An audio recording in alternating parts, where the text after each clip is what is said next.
Welcome to the Deep Dive. It's Friday, August 22nd, 2025. Global events are, well, they're moving fast, as always. They certainly are. And here, we try to go beyond just the headlines to really understand the currents shaping our world and, importantly, how they might affect your life. So our mission today is to unpack a stack of crucial global news, pull out the most important insights, and explore those potential ripple effects. Okay. Let's dive in. And it really is a diverse stack today. We've got sources covering, well, everything from trade policy up in North America to a truly heartbreaking humanitarian crisis in Gaza, and then this pretty significant geopolitical move happening in the South Caucasus. But the key thing, I think, to understanding these stories, even though they seem so different, is how interconnected they often are. That interconnectedness, that's really core to what we're looking at. Okay.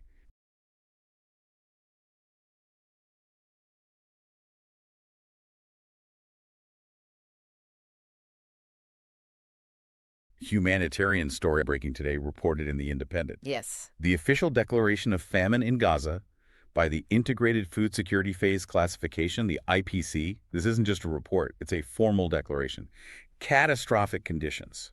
And the first time the IPC has recorded famine outside of Africa. The gravity here, it's hard to overstate. The numbers are just shocking. 514,000 people, that's nearly a quarter of all Palestinians in Gaza, are experiencing famine right now. A quarter? And it's projected to rise to 641,000 by the end of next month. The northern region, Gaza City area, is already in famine. It's devastating numbers. No, absolutely not. The criteria are very specific. At least 20% of people suffering extreme food shortages, 1 in 3 children acutely malnourished, and tragically, 2 people out of every 10,000 dying daily from starvation or related malnutrition and disease. It paints such a grim picture. And the reporting highlights these really sharply conflicting viewpoints on why this is happening. Yes. The UN humanitarian chief, Tom Fletcher, called it irrefutable testimony and a moment of collective shame for the world. He directly accused Israel of blocking aid. But then you have Israel's response, which is, well, a complete rejection. Benjamin Netanyahu called the report an outright lie. A strong denial. Very strong. And Koget, that's the Israeli military body overseeing aid, they stated the report ignored Israeli data and claimed it was part of a Hamas propaganda campaign. And the U.S. position in all this? Yeah. As Israel's main ally, it's incredibly complex, isn't it? It is. There was a Reuters Ipsos poll this week showing 65% of Americans believe the U.S. should help those starving in Gaza. And interestingly, even Donald Trump last month expressed concern about starvation. What are the long-term global consequences, humanitarian, geopolitical, of a famine declaration like this, especially when the stories about it are so conflicting? What could we see? Well, we might see a major reevaluation of how international law handles humanitarian access in conflicts.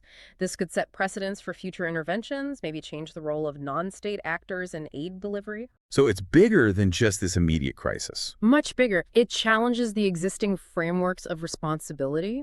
It could influence the very structure of global humanitarian response going forward. For you, the listener, I think it really underscores how fragile global stability can be and the moral questions that arise when human rights are under such severe threat. Yeah. It's an ongoing crisis that's going to challenge international bodies and likely impact how aid is delivered in future conflicts. It could even shift the global political landscape in ways we can't fully predict yet. Okay. Lots to think about there.